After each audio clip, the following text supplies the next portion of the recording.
Hello, everybody. What? How you doing? Pronto, and then right here with. Wait a second. Hello everybody, what is up, Prof Toaster, and today we're going to be talking about the Xbox Showcase. Yes, we finally got a next look at the next gen of Xbox. Now, I'm going to go ahead and basically say, yeah, Halo Infinite and Fable 4 are probably the best part of the show. The rest was pretty lackluster. We're going to go ahead and go through it and talk about it. So let's go ahead and get the elephant out of the room. First of all, Halo Infinite. So we got our first gameplay demo of it, which is pretty cool, don't get me wrong, but it kind of didn't look so next gen. Like, since some people describe it as Halo Fortnite edition, which is like, yeah, I could honestly see that. There were some issues that people pointed out, such as, you know, texture pop-in. Someone noticed that when they went off of the pause menu, you just see all the textures kind of load in at one time. Some people noticed that when the Warthog, you know, went off the cliff, you kind of see some of the mountains kind of popping in the background. And just in general, because the new system is supposed to have a super fast solid state drive in it, so you would think, you know, this would be loading pretty darn fast. So they did kind of point out a few reasons for it, which I don't kind of excuse it for, but I could see why. So apparently the demo that they did show us was about, I think, 4 or so months old. Like, it was supposed to be shown back over at E3, but it kind of was just sitting there for a good while. Also, it was running on a PC that was used for debugging, so it wasn't actually meant for, you know, full-on gameplay. So I was like, okay, I guess I could see that. Plus, they also said, you know, stuff with, you know, the COVID-19 pandemic and all that.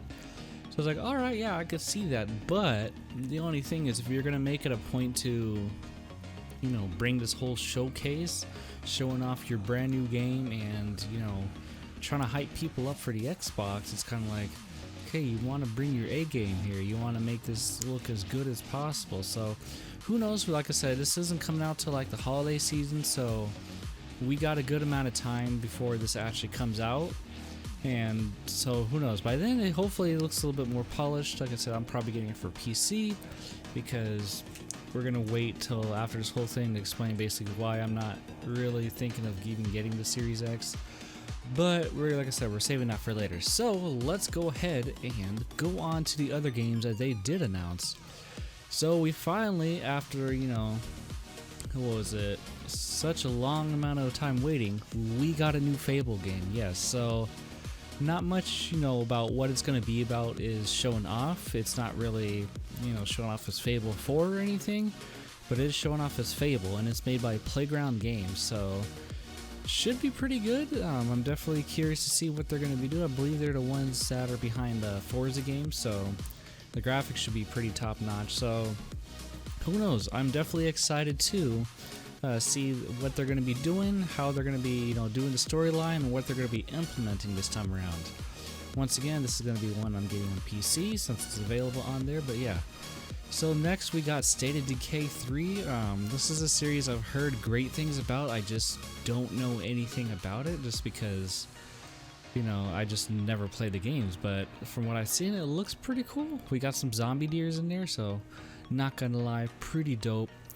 Now we got one that I was kind of, you know, at first a little bit excited for because I saw Rare on there. So once I saw the logo, I was like, oh, what are we getting? What's Rare bringing us? And I'm like, and it's Everwild. So I'm like, oh, okay, that's cool.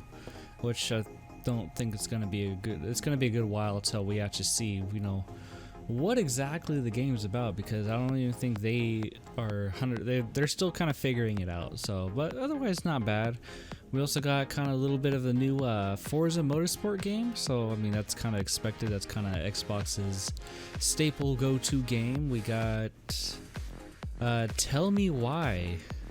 I think it was a new story between brother and sister. I mean, it looks kind of cool. Kind of looks like those, kind of like one of those Life is Strange type titles. Which, I mean, it looks decent. I'm not gonna lie, it looks alright. I'm not sure if it's something that basically I'm super into. And so they announced another one, which is, you know, it's already been out, but it's Ori and the Wisps, and the Will of the Wisps.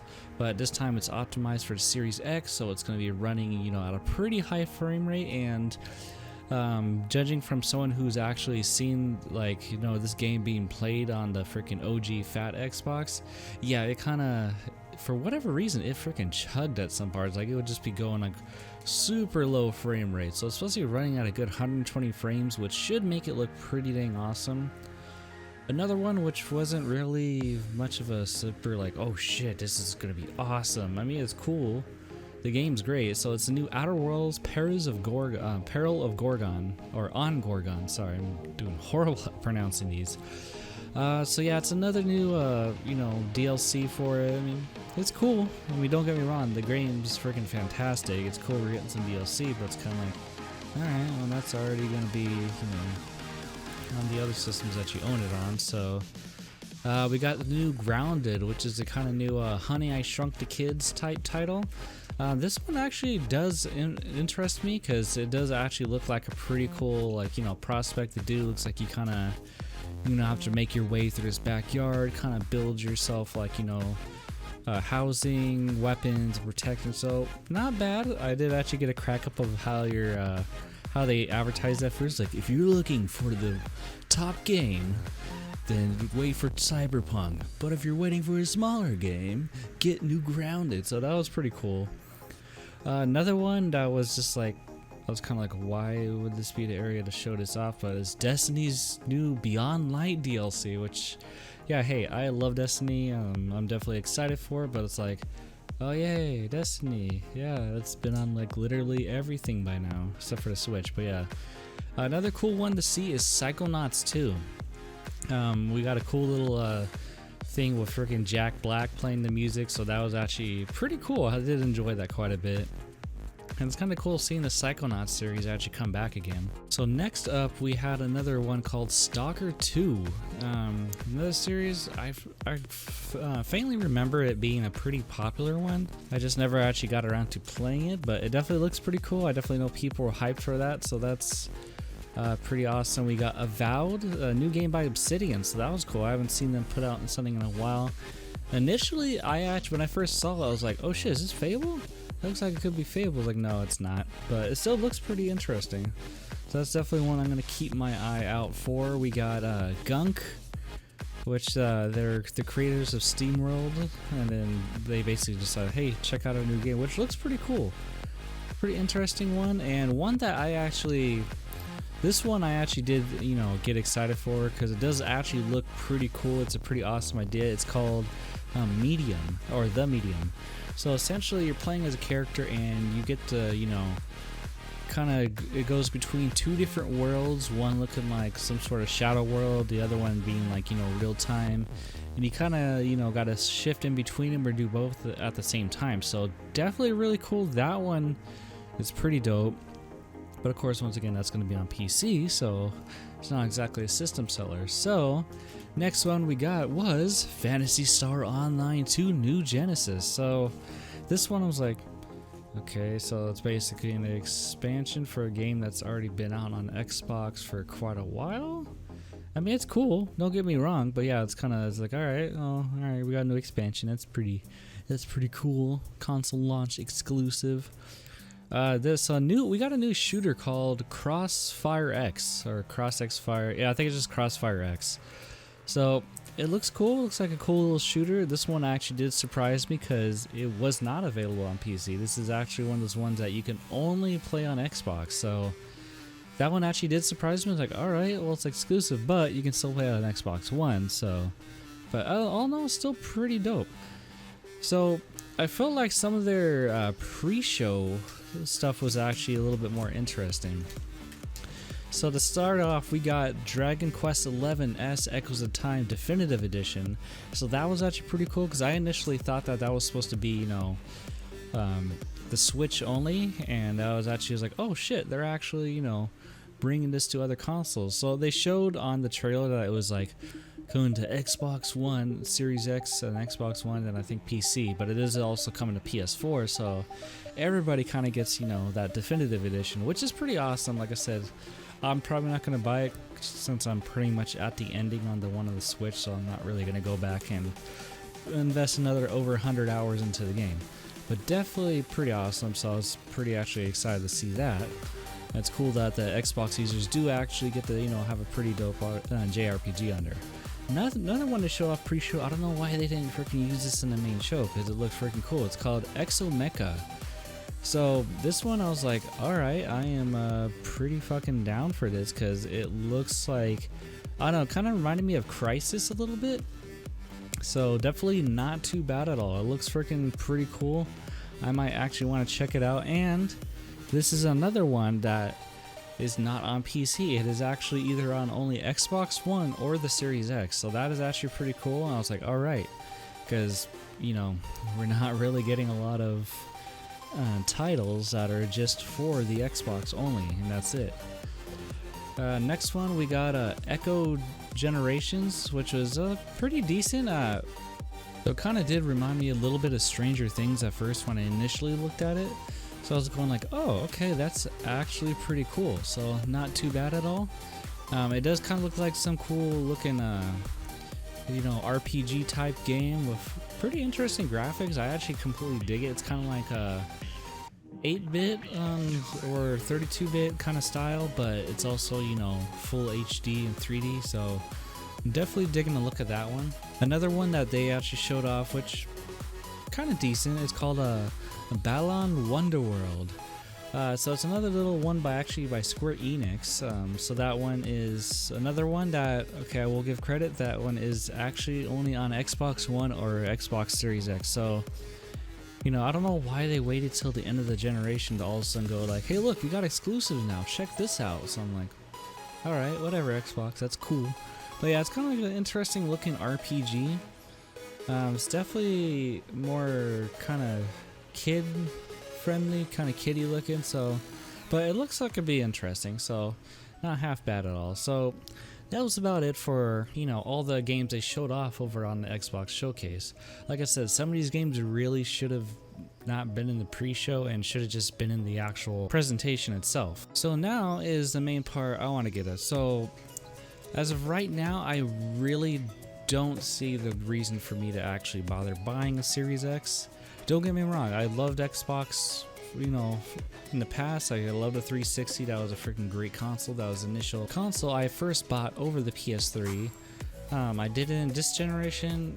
I think it was it 2016, 2017, I finally got an Xbox One, and then eventually got the Xbox One S. So definitely it was pretty cool. I think the only thing that kind of burnt me out at the end of the generation was they didn't have any exclusives. And any exclusive they did have, like Gears 5, I would have initially bought that on the Xbox, but then it's like, oh wait, it's on PC.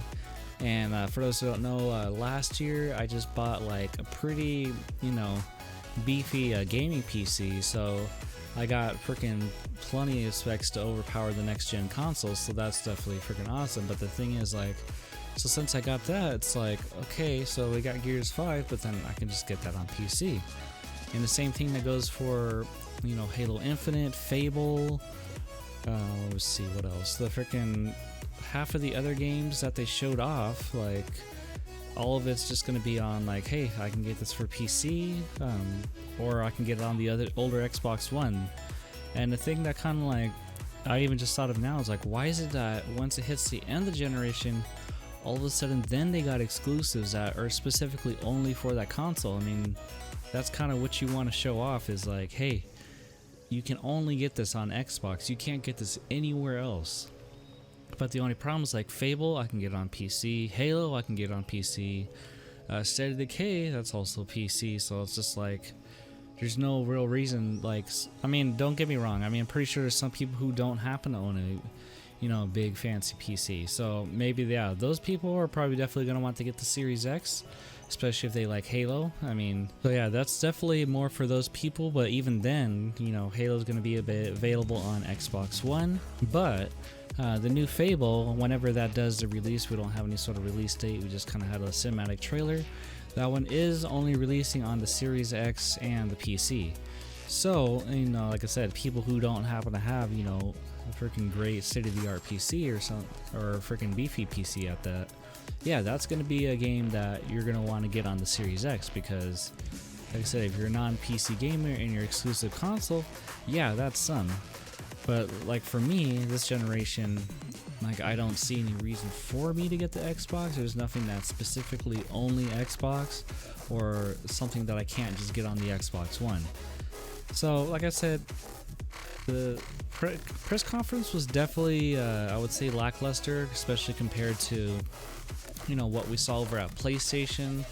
They definitely hyped up the console. They showed us some great games like freaking new Spider-Man, the new Ratchet and Clank, showed off a new Resident Evil. Like, they just showed off a ton of good games. They really brought their A game to it and everything. So like I said, who knows, maybe later on in the generation they might have something, but as far as I've seen, any exclusives they are going to have is either going to be available on their Game Pass, which is pretty cool. I mean, for those who actually pay the monthly installments on that, or it's going to be available on PC, or it's going to be available on the older Xbox One. So until they really start getting any of those games that are only for the Xbox, that you can't get on the PC, you can't get on the older Xbox Ones that are specifically for the Series X, yeah, I'm not seeing a good reason. Like I said, maybe later on down the line they are going to get some of those type of games, which if they do, who knows, maybe later on I might actually buy some of those Xbox. I mean, I might actually get the Series X, who knows. But for my opinion, this generation, I'm going to be starting off with the PS5, just like last year I started off with PS4, just because Xbox initially didn't really kind of wow me, because last generation, as we saw the launch, they kind of was like, hey, even if you don't want to connect, we're kind of forcing you to take one, so come on, here's an extra $100 on top of that. And then the launch games were just kind of so-so on it. And so then also, you know, their whole thing initially with the whole DRM and having to check on the internet every 24 hours, that kind of threw a lot of people off. Well, luckily they kind of fixed that towards the end, and I did end up eventually getting the, you know, the Xbox One. So that was about it. So like I said, so any of you guys who watched the showcase, let me know what you guys think. Did you enjoy it? Did you have fun with it? Are you excited for the Series X? Are you considering buying it? And what games, you know, got you hyped the most? Because I want to know. Like I said, for me, it was kind of meh. I did feel like some of those pre-show trailers should have been just in the regular show. It probably would have actually made, you know, the main show a little bit better. But other than that, it was okay. So that's about it for this video. Like I said, let me know what you guys think down in the comments. If you guys are new here, make sure to hit that subscribe button, and also make sure to slap that like button if you did like the video. But that's about it. As always, I thank you guys for watching, and I'll catch you guys later.